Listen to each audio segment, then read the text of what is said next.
ప్రభుత్వ ఉద్యోగుల సమస్యలపై ఇప్పటికే ఏపీజేఏసీ అమరావతి తమ ఉద్యమాన్ని కొనసాగిస్తుంది. అయితే అసలు ప్రభుత్వం ఏం కోరుతుంది, ప్రభుత్వం ఎలా స్పందిస్తుంది తదితర అంశాలపై మనతో మాట్లాడేందుకు ఏపీజేఏసీ అమరావతి ఉద్యమ కార్యాచరణ కమిటీ చైర్మన్ ఫణి పేర్రాజు గారు మనతో ఉన్నారు. వారితో మాట్లాడి మరిన్ని విషయాలు చూస్తున్నాం. సార్ ఫణి గారు చెప్పండి, ఆ ప్రభుత్వం ఏమంటుంది, అసలు ప్రధాన సమస్యలు ఏంటి?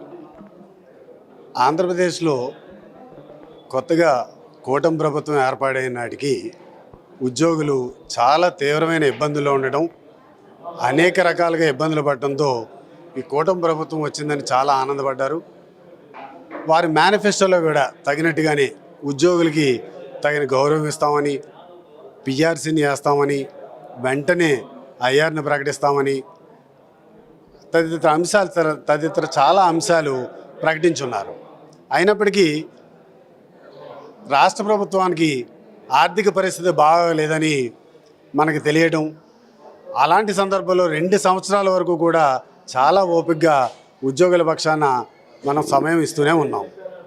అయినప్పటికీ 2 సంవత్సరాల తర్వాత కూడా కనీసం పిఆర్సీ కమిషనర్ అపాయింట్మెంట్ కానీ, డిఎల్ని ఇవ్వడానికి కానీ, అదే రకంగా మా బకాయిలు కనీసం పే స్లిప్లో చూపించమంటే దానికి కూడా ప్రభుత్వం ముందుకు రాలేకపోవడం, ఆర్థిక ప్రయోజనాలు ఉద్యోగులకు తీవ్రంగా దిగజారుతున్న సందర్భంలో ఏపీజేఏసీ అమరావతి పక్షాన ఉద్యమ కార్యాచరణకి మేము సిద్ధమయ్యి శ్రీకాకుళంలో ఒక సన్నద్ధ సభని ఏర్పాటు చేసిన సమయంలో ప్రభుత్వం సానుకూలంగా స్పందించి మంత్రివర్యులతో చర్చలు ఏర్పాటు చేసింది.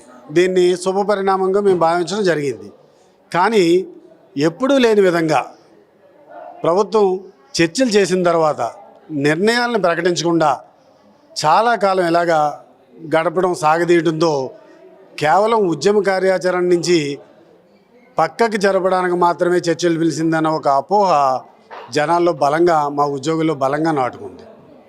ఇది ఇలా ఉండగా వారి నిర్ణయాలు ప్రకటించకపోవడమే కాకుండా ఈ మధ్యన ప్రభుత్వం మళ్ళీ రాష్ట్ర ఆర్థిక పరిస్థితిపై ఒక శ్వేతపత్రాన్ని విడుదల చేస్తూ అందులో అనేక అంశాల్లో భాగంగా ఉద్యోగులకి ఈ రాష్ట్ర ప్రభుత్వం వస్తున్న ఇన్కంలో వాళ్ళు ఏమంటారంటే ఎస్ఓఆర్ అని చెప్పేసి స్టేట్ ఓన్డ్ ఇన్కమ్ అని చెప్పి అందులో 98% మొత్తం ఉద్యోగులకే ఇస్తున్నామని చెప్పేసి ప్రకటించడం జరిగింది. దీని మీద మేము చాలా ఆందోళనకు గురయ్యాం. ఏంటి ఇలా జరుగుతుంది, ఇది సాధ్యమేనా అంటే 98% మనకి ఉద్యోగులకి ఇచ్చేస్తే 2%తో మొత్తం అన్ని సంక్షేమ కార్యక్రమాలు కానీ, ఉపాధి పథకాలు కానీ ఏదైనా కానీ జరుగుతాయా? ఇది ప్రజల్లోకి అలా వెళ్తుంది కదా, ప్రజల్లో ఉద్యోగుల మీద ఒక చులకన భావం ఏర్పడుతుంది కదా అని మేము చాలా మదన పడ్డాం. ఇక్కడ ప్రభుత్వం మీద వ్యతిరేకంగా వెళ్ళటమో, ప్రభుత్వం మీద వ్యతిరేకంగా మాట్లాడటమో కాదు. ఉద్యోగ సంఘాలుగా మాకు కొన్ని పరిమితులు ఉంటాయి. కానీ ఉద్యోగులకు అన్యాయం జరుగుతున్నప్పుడు, మా మీద అపనిందలు పడుతున్నప్పుడు, మా మీద అసత్యాలు చెబుతున్నప్పుడు స్పందించవలసిన బాధ్యత అయితే మాకు ఖచ్చితంగా ఉంటుందని మేము ఫీల్ అయ్యి వీటి మీద మేము ఒక ఎక్సర్సైజ్ చేశాం. అంటే రాష్ట్ర ప్రభుత్వంలో లెక్కలు మనకి యాజ్ ఈజ్గా వచ్చే అవకాశం లేదు కాబట్టి దేశంలో ఏ రాష్ట్రం యొక్క లెక్కలకైనా controller and auditor general India వారి గణాంకాలే ప్రామాణికం కాబట్టి ఆ గణాంకాలని పరిశీలిస్తే మాకు చాలా కొత్త విషయాలు తెలిసినాయి. ఈరోజు ఏదైతే ప్రభుత్వం చెబుతున్న ఇన్కమ్ ఉందో రాష్ట్ర రెవెన్యూ ఆదాయం 2005-2006 నాటికి 1,41,515 కోట్లు ఉంది. అదే సమయంలో ఉద్యోగుల యొక్క జీతాలు 59,765 కోట్లు, పెన్షన్లు 26,952 కోట్లు ఉన్నాయి. ఈ లెక్కలన్నీ కూడా కాగ్ అధికారిక వెబ్సైట్లోంచి మేము చూసి చెప్తున్నాయే తప్ప వేరేది కాదు. అంటే 84,000 కోట్ల ఎక్స్పెండిచరు ఇవాళ ఉద్యోగులకి పెన్షన్లకి ఖర్చు పెడతామంటే రాష్ట్ర రెవెన్యూ ట్యాక్స్ రెవెన్యూ మీద చూస్తే అది 1,41,000 కోట్లు. అంటే ఓన్లీ మనకిచ్చిన పర్సంటేజు వాళ్ళు 98% ఇస్తే అది 59%గా మాత్రమే కనిపిస్తుంది. ఈ లెక్కలు కరెక్టా కాదా ఒకసారి పరిశీలించండి. మేము అది కూడా కాకుండా ఏదైనా ఒక రాష్ట్రంలో ఖర్చు జరుగుతుందంటే క్యాపిటల్ ఎక్స్పెండిచర్ పక్కన పెడితే, క్యాపిటల్ ఇన్కమ్ పక్కన పెడితే వచ్చిన రెవెన్యూ ఇన్కమ్ మీద మన రెవెన్యూ ఎక్స్పెండిచర్ టోటల్ ఎంత అవుతుందో లెక్కేస్తే రెవెన్యూ ఎక్స్పెండిచర్లో మనం చేస్తున్న భాగంగా మన ఖర్చు ఉద్యోగులకి, జీతాలకి, పెన్షనర్లకి చేస్తున్న ఖర్చు కేవలం 37.41%. మరి ప్రభుత్వం వెల్లడిస్తున్న 98% లెక్కలతో ప్రజలు చాలా అపోహపడే అవకాశం ఉంది. ఉద్యోగులపై ఒక రకమైన వ్యతిరేక భావం ఏర్పాటు చేసుకునే అవకాశం ఉంది. ఇది గమనించాలి. ఇది ప్రజలకు కూడా మేము స్పష్టంగా చెప్పేది ఏంటంటే, గతంలో 2015-16లో ఈ ప్రభుత్వం ఉన్నప్పుడు కాగ్ అధికారిక లెక్కల ప్రకారంగా కాగ్ అనేది కంట్రోలర్ అండ్ ఆడిటర్ జనరల్ ఒక సంవత్సరం పూర్తయిన తర్వాత ఆ ఆర్థిక సంవత్సరానికి సంబంధించిన పూర్తి వివరాలు ఒక 4-5 మాసాల్లో రిలీజ్ చేస్తారు. వాళ్ళు రివ్యూ కూడా ఇష్యూ చేస్తారు. దాని లెక్కల ప్రకారంగా కమిటెడ్ ఎక్స్పెండిచర్ అని ఒక రివ్యూ ఇవ్వడం జరుగుతుంది. ఆ కమిటెడ్ ఎక్స్పెండిచర్లో ఇచ్చిన జీతాలు, పెన్షన్లు చూస్తే అది మరీ తక్కువగా, అంటే రాష్ట్ర రెవెన్యూ ఎక్స్పెండిచర్లో 40%గానే ఉంది. అది ఈ రోజుకి 2005, 2024, 25 వచ్చేటప్పటికి కేవలం 30%గానే ఉంది. అంటే ఉద్యోగుల జీతాలు రాష్ట్ర రెవెన్యూ ఎక్స్పెండిచర్ మీద సంవత్సరం తగ్గుతూనే ఉన్నాయి కానీ పెరగలేదు. అదే కాదు, కమింగ్ టు 5-6 ఇయర్స్లో అంటే 2032 నాటికి ఈ రాష్ట్రంలో సీనియర్ ఉద్యోగులందరూ కూడా 104,000 మంది రిటైర్ కాబోతున్నారు. అంటే ఇందులో సగం భారం తగ్గేది ఉంది. ఇటువంటి కండిషన్లో రాష్ట్ర ప్రభుత్వం రాష్ట్ర ఆర్థిక పరిస్థితి గురించి ప్రాధాన్యత ఇస్తూ ఆర్థిక పరిస్థితిని మెరుగుపరుచుకుంటే మా కుటుంబాలు కూడా రాష్ట్ర ప్రజల్లో ఒక భాగమే కాబట్టి మేము చాలా సంతోషపడతాం. అదే టైంలో ఉద్యోగుల యొక్క ప్రయోజనాలను దిగజార్చి, ఆర్థిక ప్రయోజనాలు దిగజారిపోతే దానికి బాధ్యత వహించవలసింది ఒక ఉద్యోగ సంఘం లీడర్స్గా మేము కూడా ఉన్నాం. కాబట్టి మాకు కేవలం మీరు ఇచ్చినయే, మేనిఫెస్టోలో ఇచ్చినయే, చట్ట ప్రకారం మాకు రావాల్సినయే, ఎక్స్ట్రా మేమేం అడగట్లా.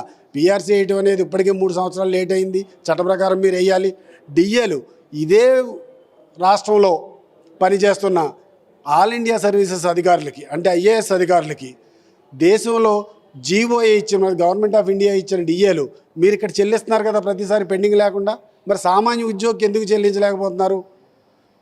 మాకు అవి వస్తేనే కదా కనీసం మార్కెట్ ధరలకు అనుగుణంగా మేము మసలగలుగుతాం. ఇవాళ ఒక సామాన్య ఉద్యోగి గుర్తు చేసుకోండి, పీకల నిండా ఈఎంఐలు పెట్టుకునే ఏదైనా ఒక స్థావరం ఏర్పాటు చేసుకోవడం, ఒక ఇల్లు కట్టుకోవడం కానీ, ఒక పిల్లల్ని చదివించుకోవడం కానీ, ఇంక్లూడింగ్ ఆరోగ్యానికి సంబంధించిన ఖర్చులు కానీ ఈఎంఐల మీద నడుస్తున్న పరిస్థితి.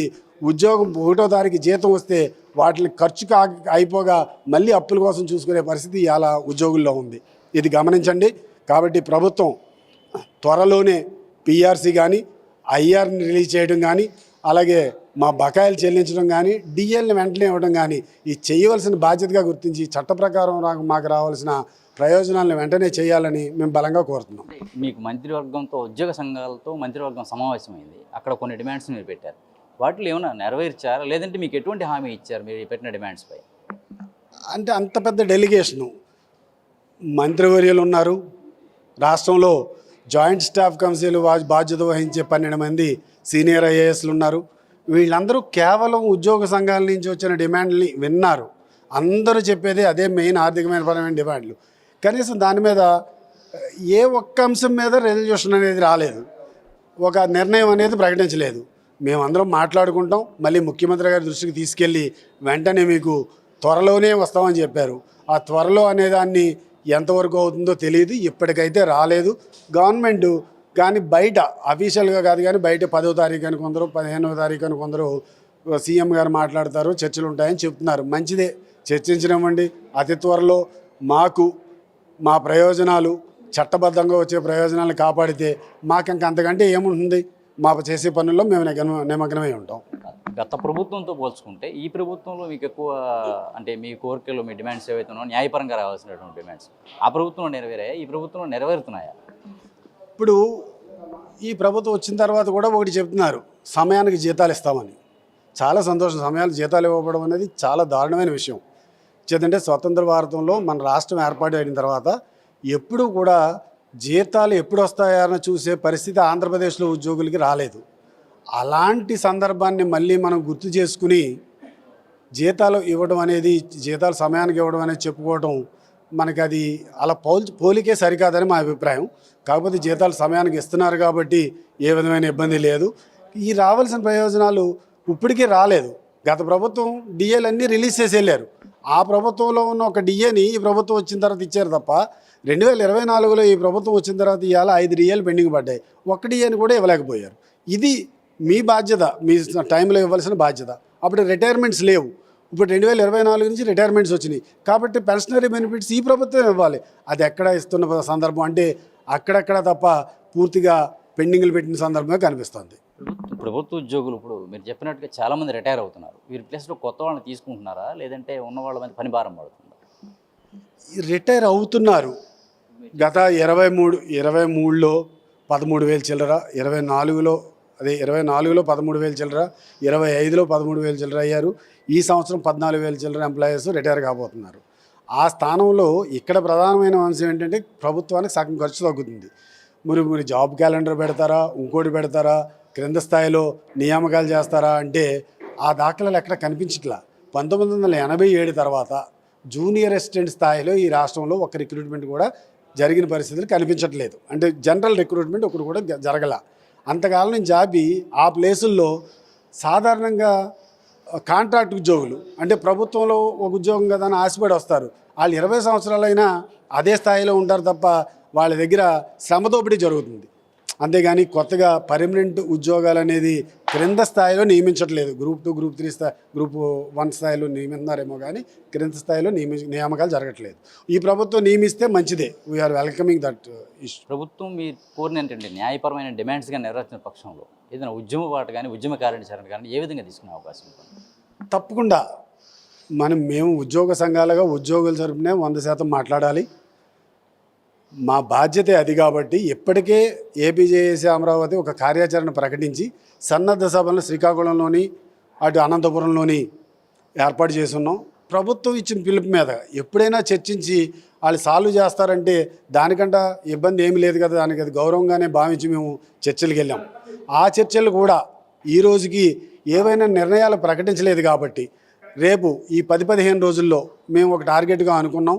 చాలా ఎక్కువ కాలం సాగదీస్తుంది ప్రభుత్వం కాబట్టి ఏదో ఒక స్థాయిలో కింద ఉద్యోగులకి మేము ఒక లిమిట్ ఎందుకు ఆపేశారంటే చెప్పాలి కాబట్టి 15వ తారీఖు ఆగస్టుని ఒక లైన్గా అనుకున్నాం.